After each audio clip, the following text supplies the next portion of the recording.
بسم اللہ الرحمن الرحیم۔ دیکھیے، ایک انسان جب کوئی کاروبار شروع کرتا ہے، اس کی کوشش ہوتی ہے کہ اسے بلندی تک لے جائے۔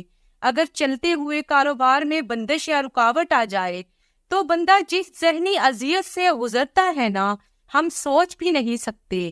اگر آپ کے بھی کاروبار میں کسی قسم کی بندش یا رکاوٹ ہے تو میں آج آپ کو ایک مختصر سا عمل بتاتی ہوں۔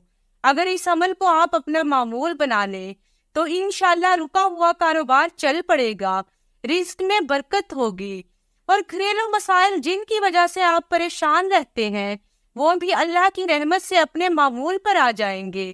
دیکھیے، رزق جو ہے نا 10% دنیا میں اتارا گیا اور 10 میں سے 9% کاروبار میں رکھا گیا۔ دیکھیے، صحابہ اکرام کی زندگی گواہ ہے کہ انہوں نے کاروبار کیے، چاہے چھوٹے درجے کے کیے، اور آہستہ آہستہ وہ ترقی کرتے ہوئے بڑے مقام تک پہنچ گئے۔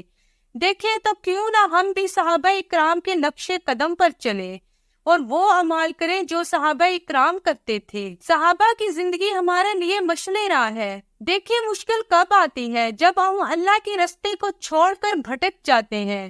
سب سے پہلے تو ہمیں اپنی زندگی اللہ کے حکم کے مطابق گزارنی ہوگی۔ نماز کی پابندی کریں اور روزانہ یکسوئی کے ساتھ کسی بھی نماز کے بعد بیٹھ کر یا وہابو یا اللہ 300 مرتبہ پڑھ کر اللہ سے دعا کریں۔ اللہ تعالیٰ آپ کے رزق میں برکت عطا کرے گا، کاروبار چلا دے گا، اور انشاءاللہ آپ کی زندگی میں سکون ہوگا۔